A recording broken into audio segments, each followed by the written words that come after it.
So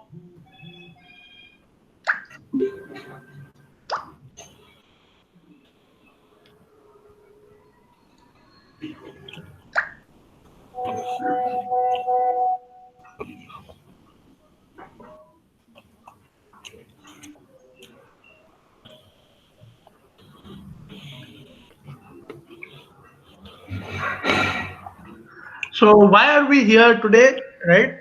We are here to understand, like, start learning about Angular, right?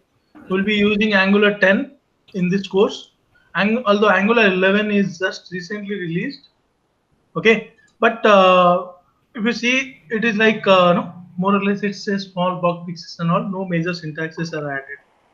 Okay. So whenever we are trying to learn any new technology, okay, these are the questions we ask always to ourselves and all, right? What is Angular? Where to use it? When it is started? Why we should use Angular? How to use Angular? Who is going to use it? So obviously the what part we'll be answering it now. Okay. All these other questions like where to use it, we are going to use Angular in order to create web applications. Okay. Now talking about the when it got started, why we should use it, how to use it. The how part is a elaborated one. The how part will be answering this question throughout this course, right? How we are going to use Angular and who is going to use it. Obviously, we are the ones we are going to use it. That's why we are trying to learn Angular, right? So if you simply go by the definition, what it is available in the Angular's official website, what is Angular means? Angular is a platform and framework for building single-page client applications using HTML and TypeScript. This definition looks quite simple, but let us just try to elaborate it. What is Angular and all? Okay. So basically, if you think in a simple term, okay, what is Angular is? Angular is a JavaScript framework. Okay, Angular is a JavaScript framework used to create the client side of the application. Okay, what used to happen earlier days? Earlier days we used to have, like, if you are from the .NET background, right?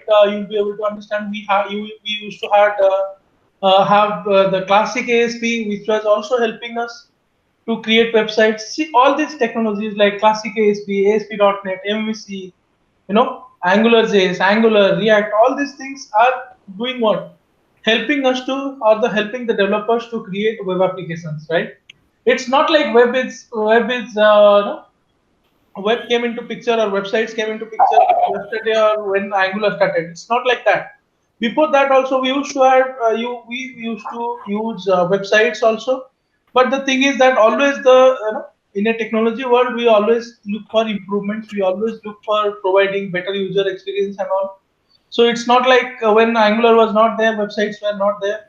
There were websites. We used to use websites. We used to use dynamic websites. So back when it started, it was only simple HTML, right? And Amar, can you please mute it a little bit? If you have any questions, just unmute and ask. I think it is catching up a little bit background noise, so that's why. Okay, okay. Okay. If you have any questions, just unmute and ask. Okay, no worries. So talking about it's as I said, it's not like when Angular was not there, the websites were not working. It's not like that. It's not the case, right? There were classic ASP. Before that, only simple HTML was there, right? And then classic ASP, JSP, all those things came into picture. ASP.NET, Web Forms, MVC, all those things came into picture, and we used to use them to create web applications or websites for the users, right? Simple HTML was only used for static websites, read-only information, and all this ASP, ASP.NET, JSP, PHP, all these things were helping us to create the dynamic website. When I'm saying dynamic website, what do I mean? I mean to the dynamic binding the dynamic data in the web page and also collecting the data and processing it and storing it in the database using those web frameworks. Okay. So what used to happen in case of our earlier web frameworks? One web framework was helping us to create the front end and both front end and back end of the application.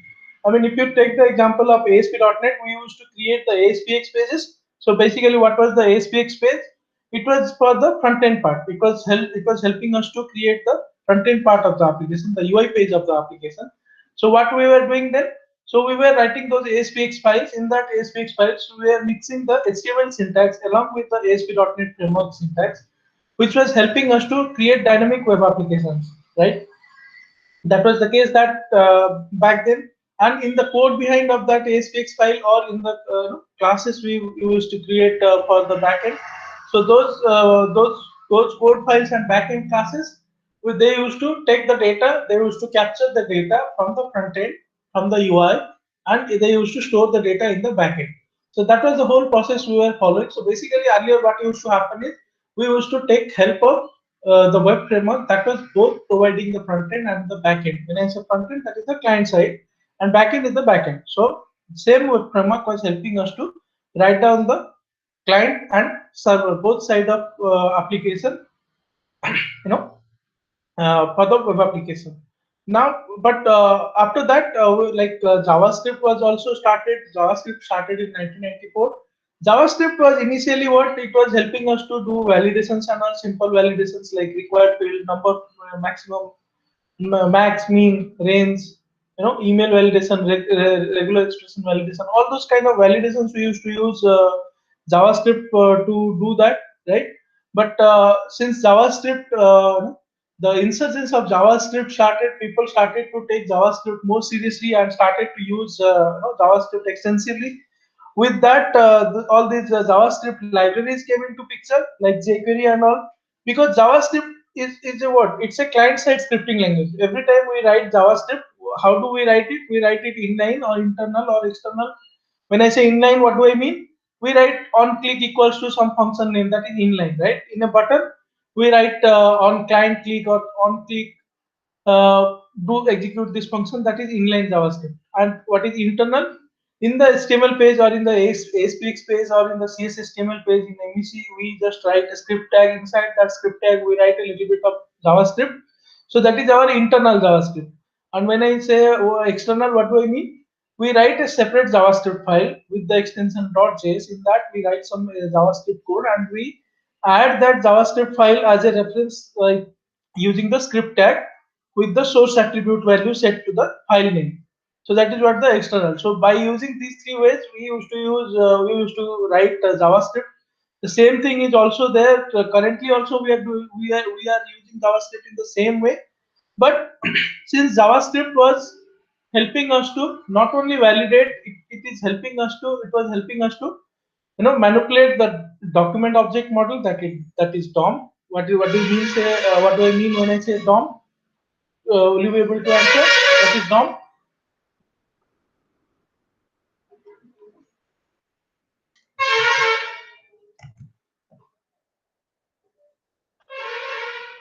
Amar?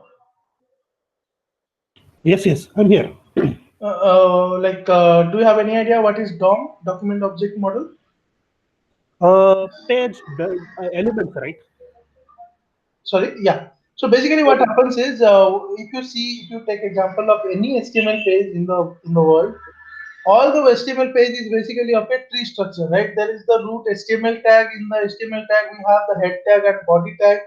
In the head tag, we will have the title tag, we have the script tag, right? Those kind of things are there. And in the body tag, we will have the div, we have the paragraph, and all those things are there. So basically, if you analyze any web page in the world, that is basically what it is, a tree structure only, right? It is created in a tree structure. So what happens is when the page gets loaded, JavaScript is having an object named document.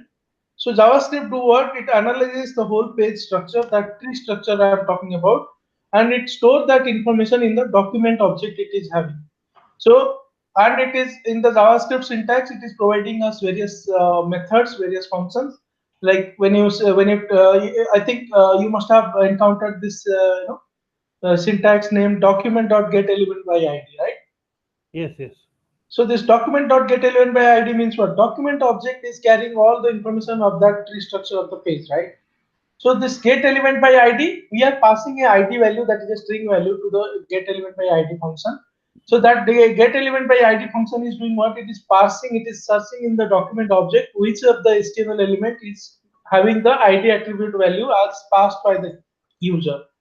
So based on that, it selects that element, and we can react to the events and all, on click, on double click, all those kind of events, and those kind of things we react to that. So basically that is how basically that is what is your document object model or DOM manipulation. Basically what we are doing using JavaScript, we are doing the DOM manipulation, right? Second thing is BOM manipulation.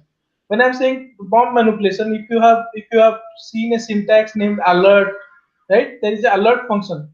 Is that what does that alert function do? If I am simply calling that alert function, it gives me a good pop-up, right? Did I write any code to display that pop-up? No, it is just a default function which is available in the, that is a basically browser related feature. If you are calling the same alert function in IE, it will display a different UI. If you are calling the alert function in Chrome, it will display a little bit differently. That means what? It is a browser related feature. We are just calling that function browser function named alert, that is giving us a pop-up from in the browser. Similarly, we have print, we have history, we have all those things which are browser specific features. Those are not web page specific features. All the web page specific elements and all, those are stored in the document object model, that is DOM, and all the browser related features we are storing those in the window object, right? And third thing is your Ajax. So if I'm sure like you might have heard this term Ajax. So what happens here? Basically, all the by default, all the server side web frameworks are what?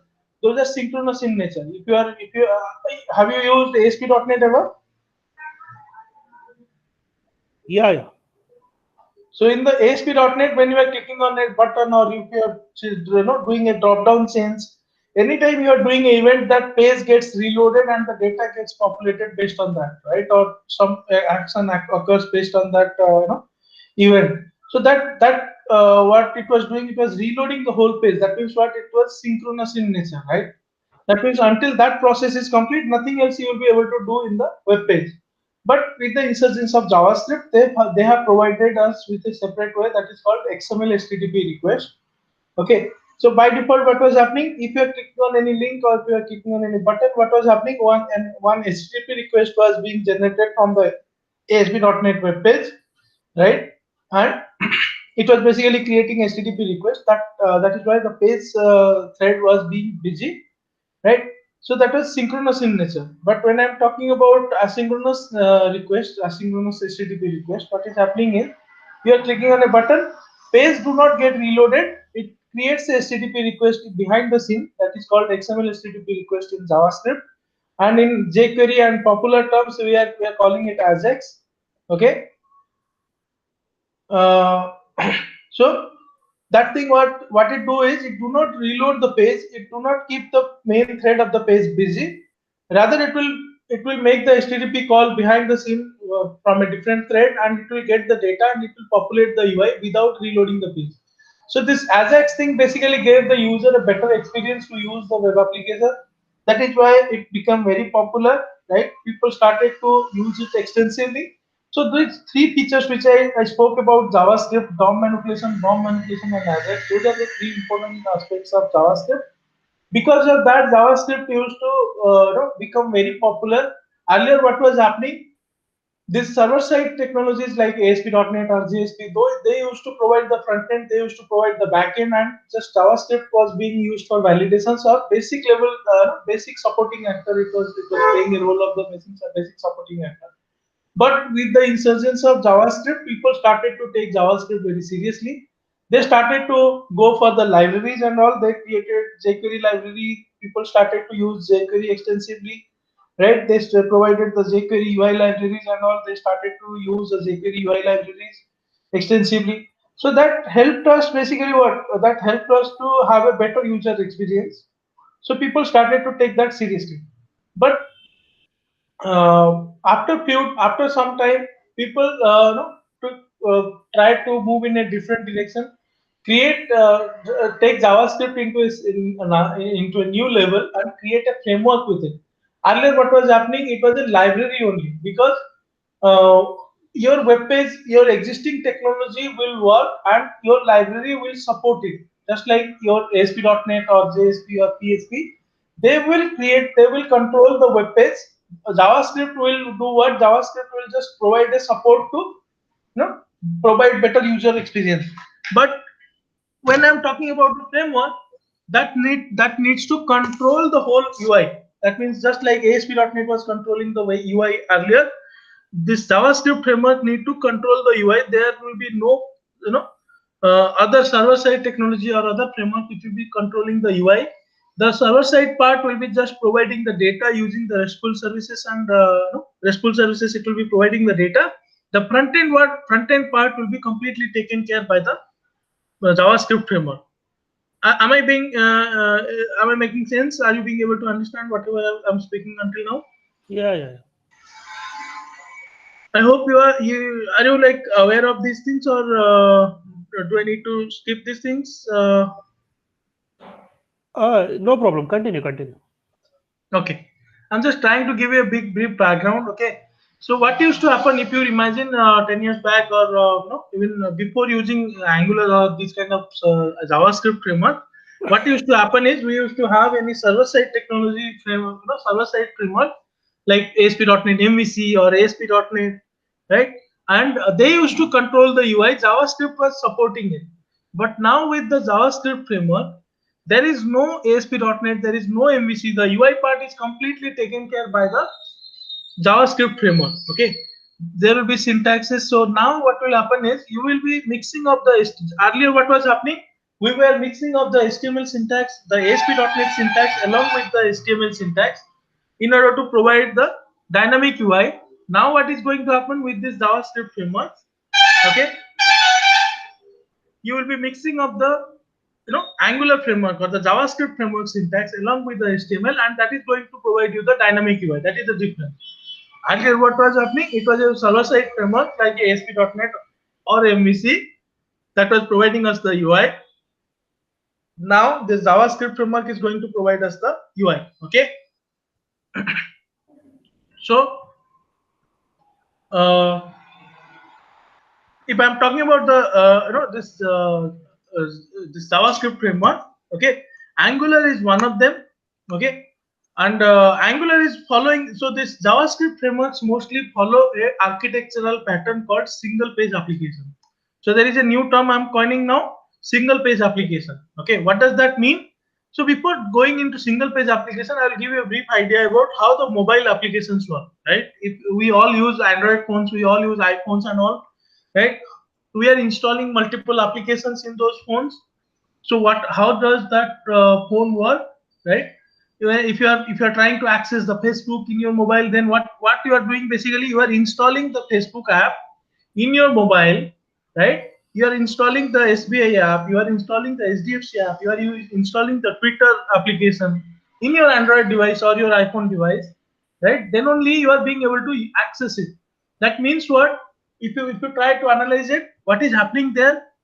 When you are installing Facebook, means what you are doing? You are basically, downloading the UI part of the Facebook into your application before even you start using the Facebook, right? All the UI related stuff that is there in your mobile device, all you need to do is pull the data, because it is not possible to store all the Facebook data in your mobile device itself, right? You are always going to call the backend service, the RESTful service, to pull the data for your Facebook account, right? In the runtime when you are trying to access it, sometimes it stores in the cache, but not all the data is being stored in the cache. Every time you'll be looking for a dynamic data, it will be calling the Facebook server to pull the data part, right? The UI part, because you are installing the application in your mobile device, the UI part is already stored in your mobile. Just you need to pull the data. Same thing occurs with all these other applications. If you imagine why you are being required to install it, why if you are if you are installing it, means what? You are just downloading all the UI related stuff into your mobile before even starting to access that mobile application, or before even starting to access that application, basically, if you put it that way. So that means what? So now, since your UI is already available in the UI of any particular application is already available in your mobile device, you just need to pull for the data. Earlier, what was happening in the case of ASP.NET and all? you are in the runtime, you are downloading the HTML plus the data into your browser, right? So that was happening what? It was basically downloading the HTML plus the data. So that data, what you are trying to, let's say you are trying to display student list, so that HTML containing that student list data is was being downloaded to your browser. But now with this this JavaScript framework, they are following they're following a architecture called single page application architecture. That means what? There is not going to be, earlier if you imagine the ASP.NET web pages, every time you are trying to click on a link, a new page was being downloaded to your browser internally, right? But now with this single page application architecture, what does that mean? It is basically inspired from the mobile device, mobile mobility in a concept. What is happening here? Let's say you are trying to access a website, facebook.com. Whenever you are trying to click the facebook.com, all the basic minimum pages which is required to be displayed to the user in the beginning, there are a lot of modules in Facebook which you are obviously going to access over a period of time, but not all of the web pages you access every time, right? So they have analyzed which are the minimum pages the user is going to access when the user is logging in. So they will do what? They will download a single HTML page into your browser. With that HTML page, they will download some scripts. Okay, they will download some scripts. In that script, all the so basically whatever HTML or no, there will be some HTML, there will be some code which will be controlling to that HTML. Right? Always that is the case. There is the plain HTML. Plain HTML do what? It displays the data. There will be some backend code. Not there will be some code which will be controlling that UI, that HTML. So that code is basically downloaded. That code is basically, if you think about single page application architecture, what does happen is it converts the HTML plus the controlling JavaScript code into plain JavaScript.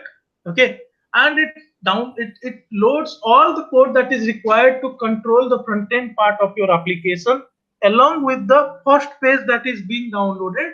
We call it the single page. That is always the only page that gets downloaded. That is always the only HTML page that gets downloaded. Along with that HTML page, all the other HTML that is required for your application, that will be converted into JavaScript. Your HTML is going to be converted into JavaScript string, and it is going to be downloaded to your browser, and it will be stored in your browser itself. So that what is happening now? So all the code that is required to run your application, it is being downloaded to your browser before even you are starting to use the web application. So you can correlate it with the mobile applications, because mobile application is a different thing. Mobile application that is a separate device. You are having a memory of its own, right? Where you are installing that application. But if you are thinking of a website, it is all the websites run in the same browser, right? All the websites run in the same browser, like Chrome or IE or any browser you can take. So it's just a window that we are taking for the running the website, right? So in that, we cannot directly install all the web applications, right? That's why what happens is they have followed this single page application architecture. So it's an architectural pattern. What is happening here? First time when you are trying to access Facebook, it will download all the code that is required to display the UI and control the UI into your browser. That means what? All the navigations also. If you are navigating between one page to another, that is also already available in your browser's memory. It will just load the page from that memory. It will just load the page and it will display. So that will improve the user's experience, uh, you know, by many folds. So it will provide a better experience, better user experience. With this single page application architecture, that is why it become very popular. So all these JavaScript frameworks, what I spoke about before few minutes, they follow the single page application architecture. Okay, and Angular is one of them. So now if you think about any modern day application, now we are using this Google Meet. Okay, we are using this Google Meet. So this is also a product of Google. If I'm doing anything in this, it is not, it is not having, it is not reloading the page actually. If you see, it is not reloading the page, right? If I'm doing anything, it is not reloading. So everything, if you see this,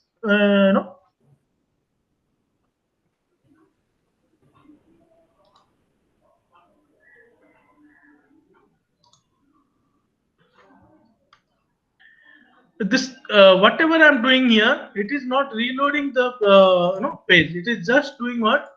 It is just without reloading the page. It is just doing everything. I'm turning off the caption. I'm turning on the caption. Nothing is no page is not getting reloaded ever.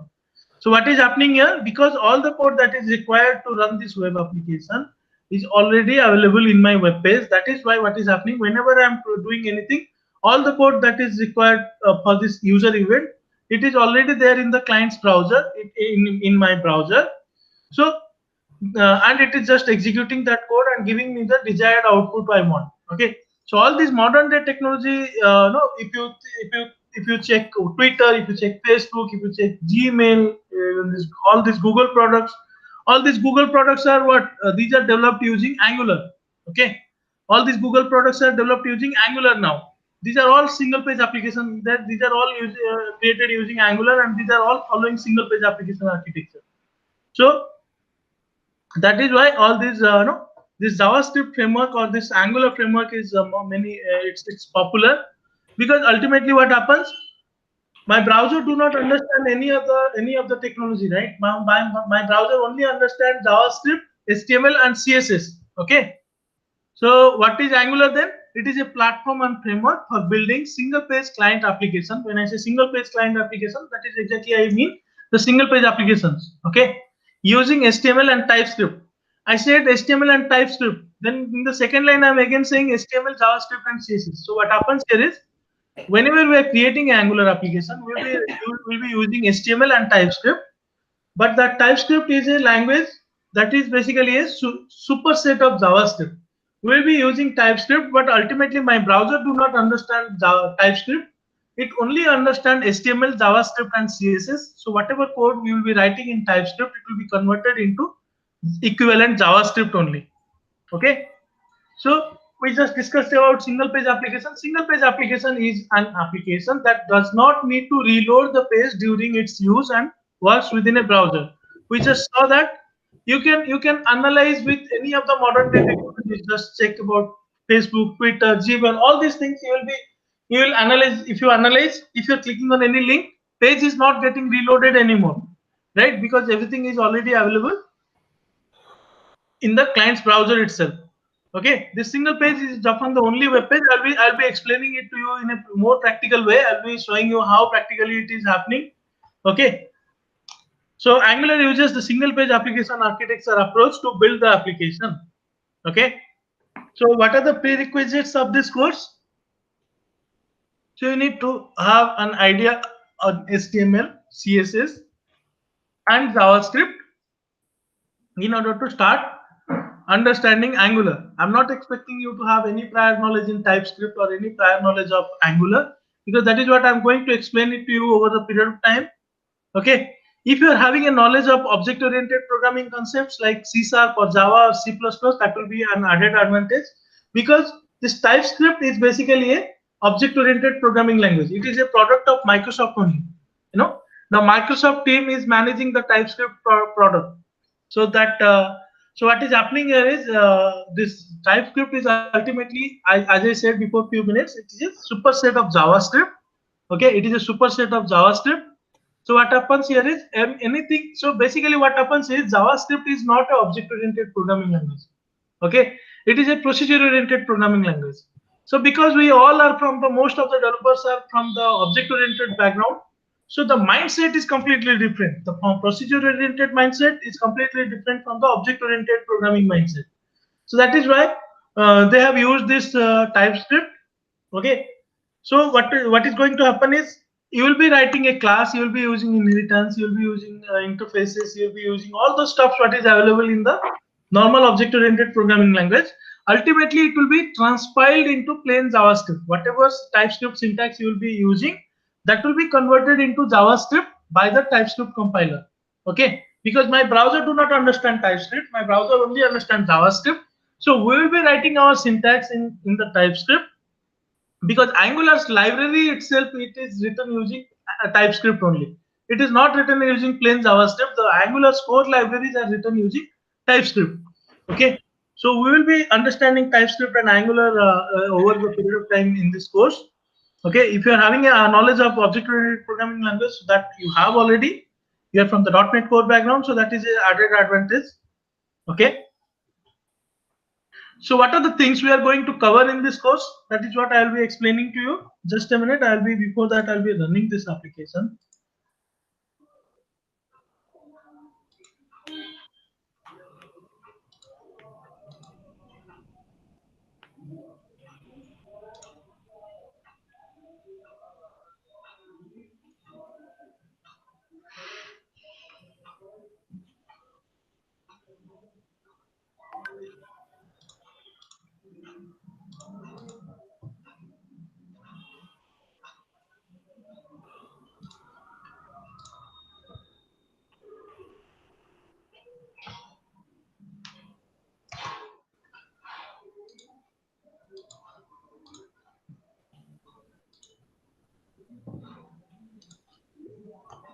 Okay, so what are the things we are going to cover in this course?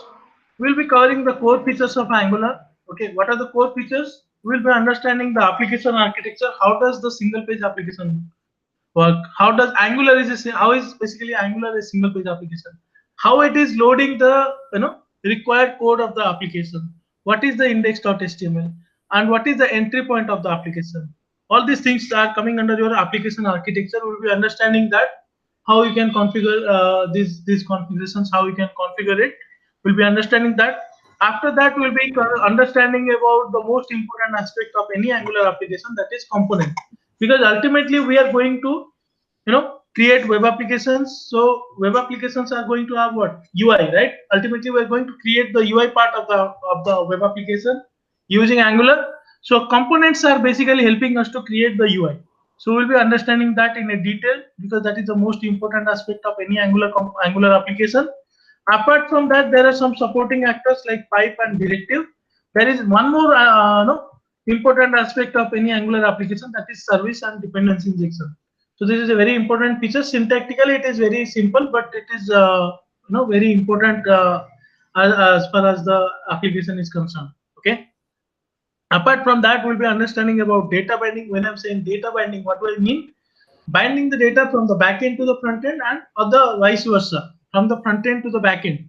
So that process is called data binding. There are 4 types of data binding available in Angular: string interpolation, property binding, event binding, and two-way binding.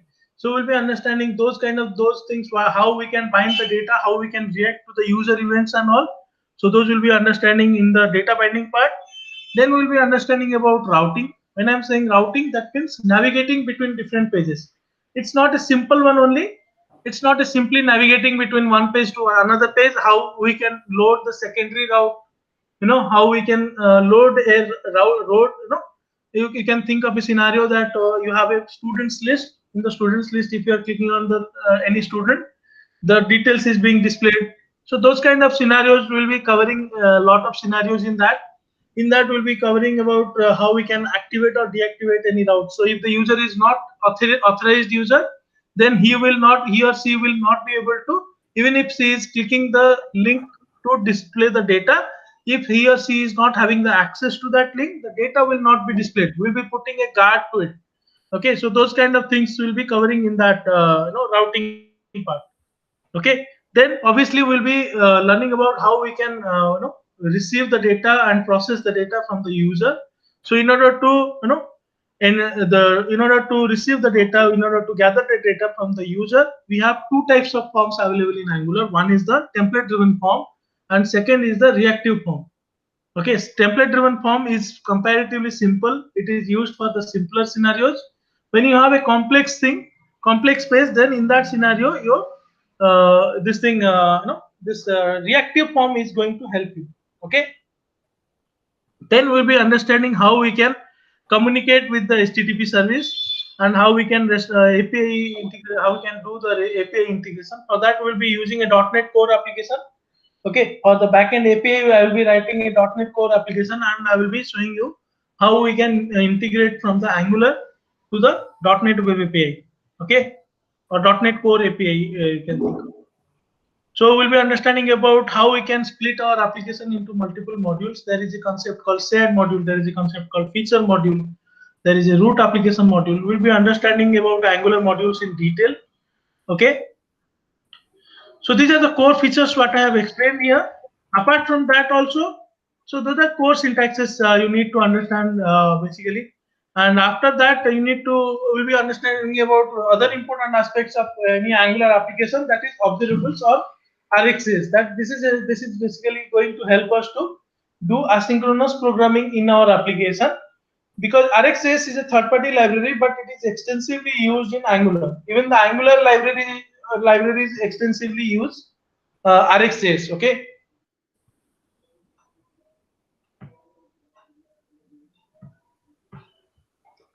Apart from that, we'll be understanding about authentication and authorization. So we will What be is RxJS, Raju? this is a third-party library. RxJS is a third-party library. It provides us, it helps us to write, do React the asynchronous programming actually. So in order to get the data from the backend, it is an asynchronous process, right? So there was a concept called callbacks earlier. Then there was a concept of promises. So this RxJS provides us a different aspect to do asynchronous programming, that is using observables. So this is also a very important aspect, because although this is a third-party library, the Angular integrates it extensively. You will be seeing a lot of examples of using observables using RxJS in your Angular application. Even the Angular library itself are using observables extensively. So we'll be understanding that in detail, okay, about RxJS. And next part we'll be covering about. I hope I'm clear, or do you have any queries? No, correct. Yeah. So we'll be understanding about authentication and authorization. So we'll be doing what for authentication? We'll be implementing a JWT token. Okay, JSON-based web token will be using for authentication. So basically, that token will be generated when the user is signing in. Okay, when the user is signing in, that token will be generated and it will be sent to the client.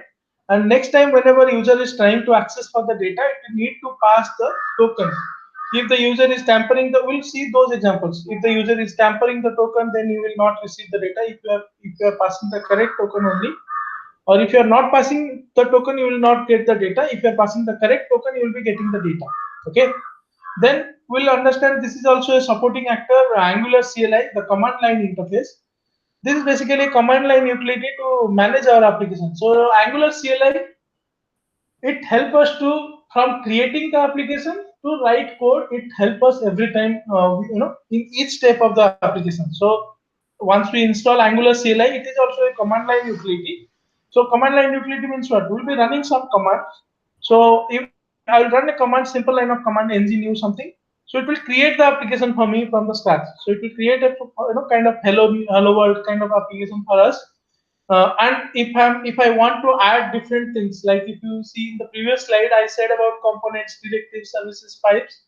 So if I want to add a component, I want to add a service, I want to add a pipe or a directive, I can simply take help of Angular CLI. So I will just write a command and it will create the component for me, to create the pipe for me and all those kind of things. Okay, this basically help us to manage our application easily. That's why we need to understand that. Then we need to understand, we'll be understanding about the state management techniques using NGRX. NGRX is also it is a third-party library. It is a separate library from apart from the Angular core library, but it is recommended for any Angular application. If you are working on any big application, in an enterprise application where you have a lot of state to be managed, in that scenario, NGRX provides us the better alternative or better option to manage the state. So it uses a redux pattern. So basically, if you see this redux pattern is used in React. So basically, you can think of, for React it is redux, and for Angular it is NGRX. Okay. So NGRX, so redux plus Angular it is NGRX. So this NGRX will be understanding. This is a library which help us to manage the state of our application easily. Okay. So if you have a bigger, if you are working on any enterprise application, then you will be using NGRX for state management. That provides us a very helpful way to manage the state of our application. Okay. Then we'll be understanding about lazy loading of modules to improve performance. So what do I mean when I say lazy loading? So if you think of any application, okay. So as I said in the beginning, what does this Angular is a single page application, right? So that means what? It is going to download all the web pages required to run the UI or control the UI in the beginning before even you start using that application. But you think if you think about the Facebook or any other large website context, okay, what if it is downloading all the UI? Even that all the UI itself is going to be very huge, right?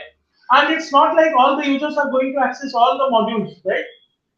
So in your application also, it's not like all the users are going to access all the modules. But if you're downloading all the modules to your browser, that means you are loading your browser unnecessarily, right? That is going to impact the performance of your browser itself. So ultimately, it is going to impact the performance of your web application. So when we'll be understanding about multiple modules in Angular, we'll be splitting our application into multiple modules. We'll be creating the shared module. We'll be creating the different feature modules, and we'll be seeing how we can implement lazy loading so that it will be loading a module if the user is trying to access it for the first time. For example, if you think about a finance module, let's say in our application we have a finance module, we have a HR module, we have an admin module. So if you practically think about it, what is going to happen is the finance guy is not going to access the admin related pages ever. Or there might be some scenarios or some users, one or two users, those who will be having access for both finance or admin. That is a different scenario. But not all of the users are going to have access to the finance and admin or HR or all these modules. So unless the user is trying to access the module, trying to access the finance module or admin module, we are not going to load those modules into the client's browser automatically. There will be some set of pages or some set of UI that is going to be accessible to all users.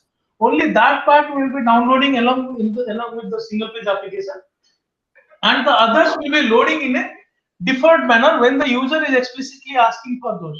That means when the user is trying to access those modules, then only download the code required for those modules into the client's browser. Okay, that is what I mean when I say lazy loading. That helps us to. That is also very important if you are working on an enterprise application. So basically, if you think about my course is designed in such a way that I want to help you guys to work in any enterprise application without any hassle. So if you are, obviously when you are working on an enterprise application, the code base is going to be used, but ultimately you are going to implement these concepts only.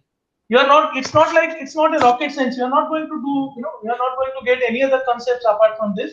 These are the concepts you are going to encounter. These are the things you are going to encounter if you are working on any Angular application in any enterprise. So these are the practices you are going to follow. You are going to have authentication authorization where you will be having the token thing, right? You are going to use the observables. You are going to use Angular CLI. You are going to use state management using NGRX. You are going to use lazy loading. Okay. Apart from that, obviously, we will be understanding about TypeScript because that is going to be the language of this course. That is what we will be using throughout this course in order to write the application. Okay.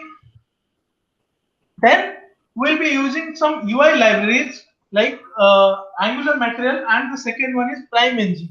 So if you see now, what happens is, if you have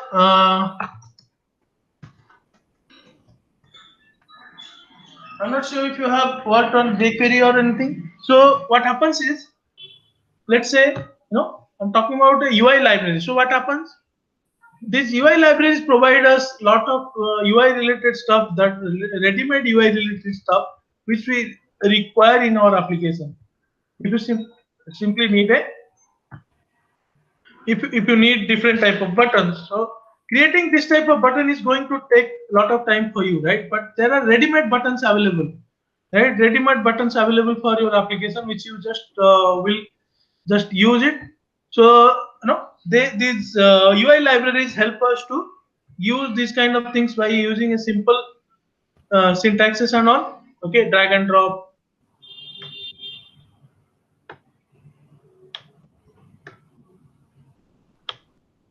Got it? So we'll be understanding how we can implement Angular Material. This is a UI library. Okay, how we can use this kind of UI library in our application. We'll be understanding those. Okay. Apart from that, this Angular material is the official UI library for Angular. Okay, Angular recommends this. Apart from that, there is a third-party library named PrimeNG. So this is becoming nowadays a lot of many very popular nowadays. It is becoming. So this PrimeNG is also available for React.js, Vue, and Java. And what happens here is, if you see the what are the things available, this UI library PrimeNG is providing a lot of lot of UI components available ready-made for us. It provides us a drag and drop, carousel. It is providing us different type of charts. So this PrimeNG is becoming a lot popular nowadays. It helps us to create the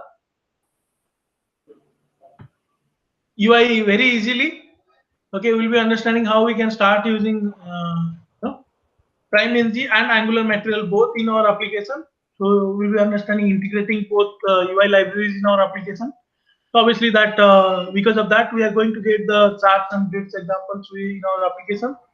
We'll be understanding about unit testing because nowadays a lot of applications, a lot of organizations are doing what they are following the DevOps approach, right? So if you are going for the DevOps, then you will be you need to write unit test cases. You need to write you need to integrate the continuous integration and CI/CD pipeline. You need to integrate your application with. So in that, unit test cases is very important. I'll be explaining how you can write unit test cases for your application. Okay, and we'll be doing .NET Web API integration with the web application. That is also part of that. So these are the things we'll be understanding about in this particular course. I'll be explaining you what our application is going to look like. So what I will be doing is in the beginning of the course, I'll be creating a small application. If you see this application I have created, this batch just got completed yesterday. This batch got started in late October, so it got completed yesterday. So what happened there is we are going to create a small application from the beginning. I'm not saying it's going to be a very big application, but it is going to have a lot of features in it. All the features that is required to work on any Angular application that will give you a very good idea about how you can start working on any Angular application. So we'll be doing what? We'll be creating this application and we'll be keep on adding features. We'll be keep removing and adding features into it. Okay. If you see this application, how it is going to look like, it is integrated with the backend API. Okay, and it is having an authentication information here. So if you are logging in, if you are not logged in, now I have not logged in yet. Okay, if I am trying to access the students, it is not going to display me the data. It is not going to display me the data because I am not yet logged in. But if I logged in here,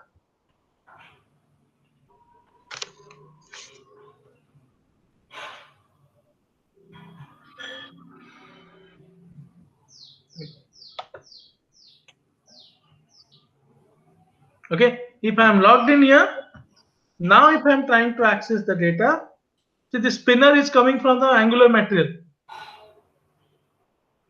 If I am trying to log in, what is happening? I am getting this data from the backend only.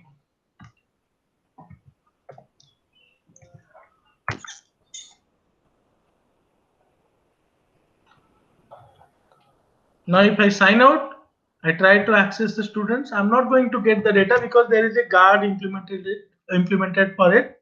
If you are not having the user authenticated, if the user is not authenticated, you will not get the data. Once you authenticate it, you will get the data.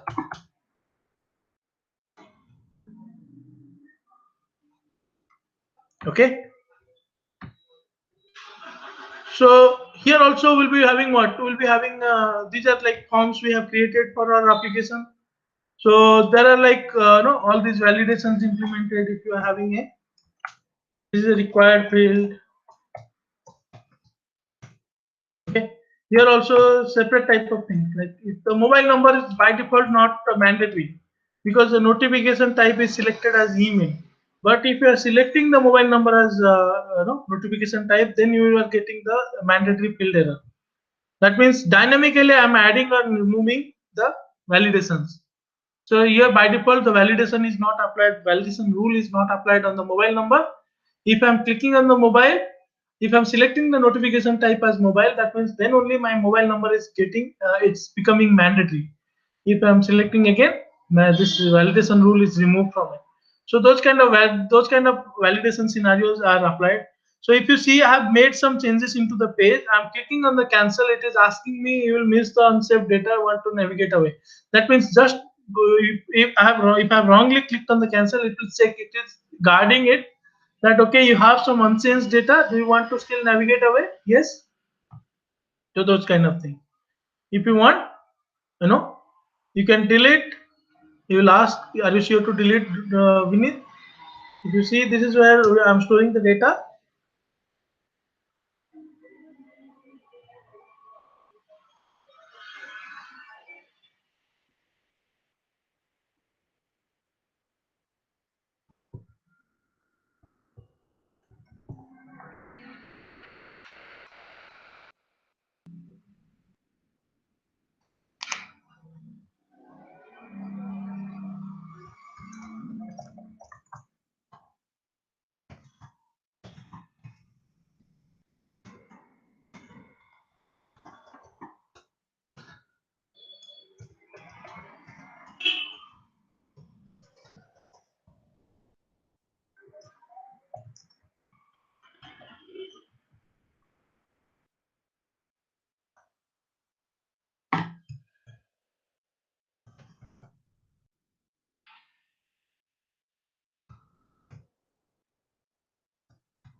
So there is this guy Vinith, right? If I'm clicking on it, are you sure to delete Vinith? So if you see, the data is removed from the list, and if you refresh the data, I'm not being able to see the Vinith because it is deleted, right? The crowd operation is implemented here. Okay, and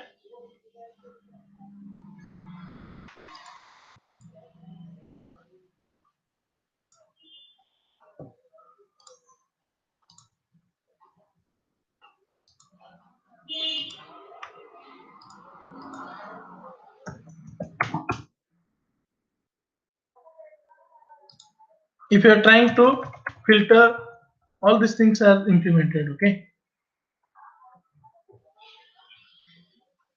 so this whole thing will be doing it in the course. Okay, and all the sessions are going to be recorded. How I'm going to do it is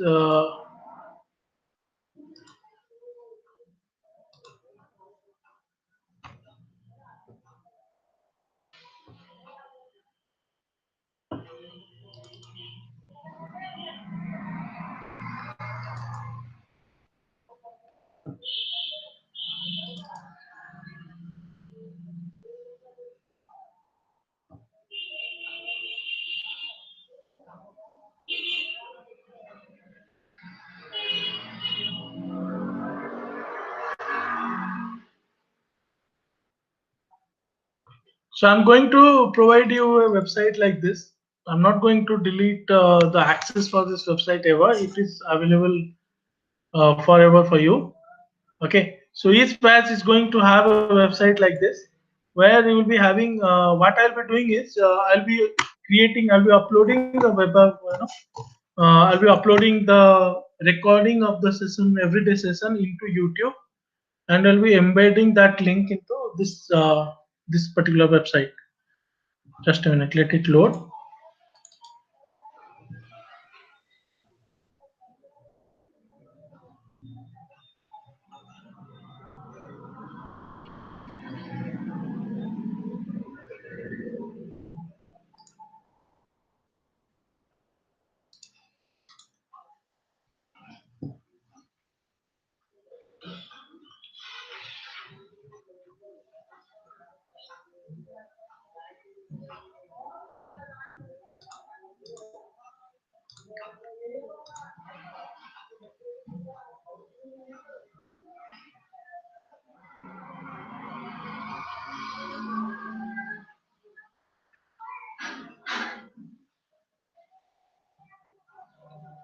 Okay,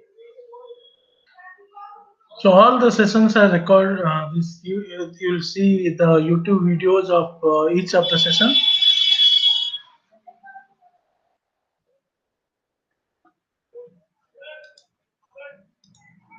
This is for the September batch.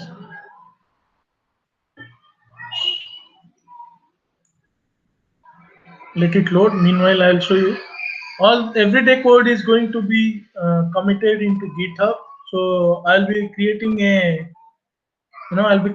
one repository for each of the batch. So all the code that we do in the application will be committing every day. After every session, we'll be committing it. All right. Okay.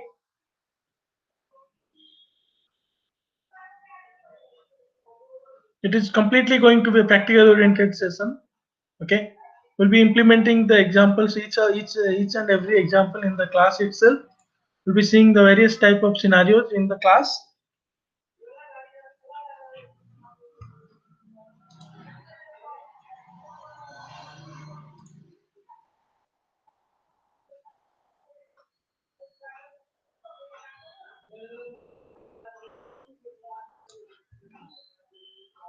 Directives, custom directives, services, routing, observables, template-driven form, reactive form, HTTP examples, authentication, PrimeNG, NGRX, feature module and shared module, lazy loading of modules, unit testing.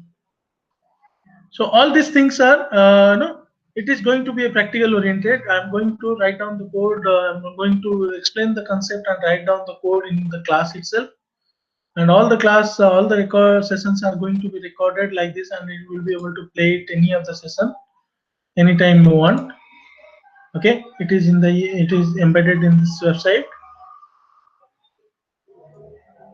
What feature, what is the thing we discussed in that particular class, and what is the date and all, you'll be able to see it serial wise.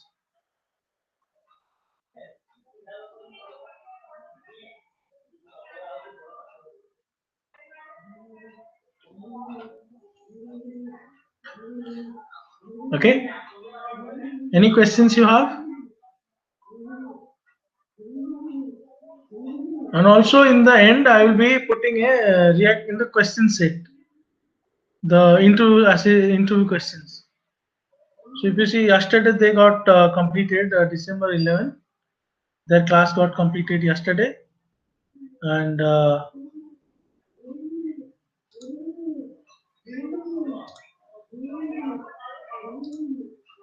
so I'm going to put the interview questions. There are around 300 questions in this book. I'll be putting it. So this is going to be a one-stop solution. You'll be getting all these questions and answers. So these questions are having answers itself here. If you see the fundamental questions, each of the question is mentioned here, and it's answers to it. If you are having any queries, you can just visit it also. Okay.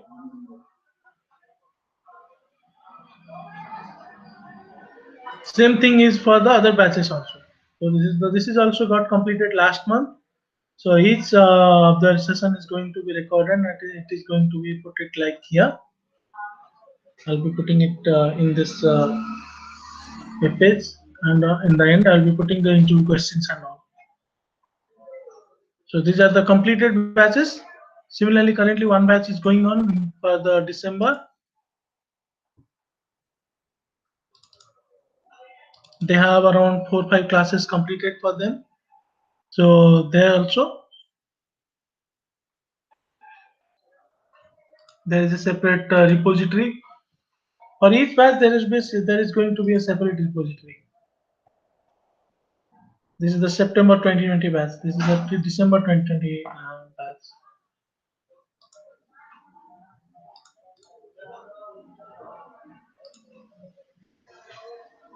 Okay.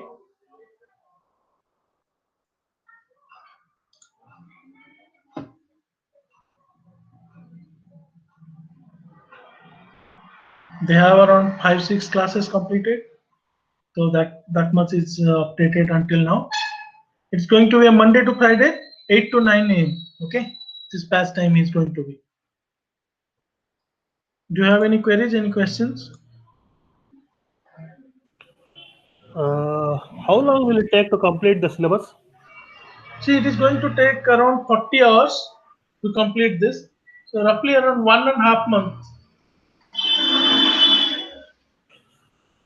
Okay. Is it I'm the only one who is part of the batch, or how it is? No. It is going to be a 3-person per batch. I'm an individual trainer, so my batch sizes are small only. Okay, maximum 3 students per batch I'm going to take. Okay. You mentioned something about the animations and all. No. Animation I did not mention in the course. Authentication and authorization I said. Animation, see what that is what your it's a part of the material, Angular material and Prime engine. See, the last part, you shared a document with us. So okay, got it. So that is actually see, if you are talking about Angular animation, so we will be implementing the Prime engine. So that will be a part of it. Okay. That what you say, angular animations, transition phases, keyframes, grouping. We Hello. will be discussing it. No worries. Okay. Fine.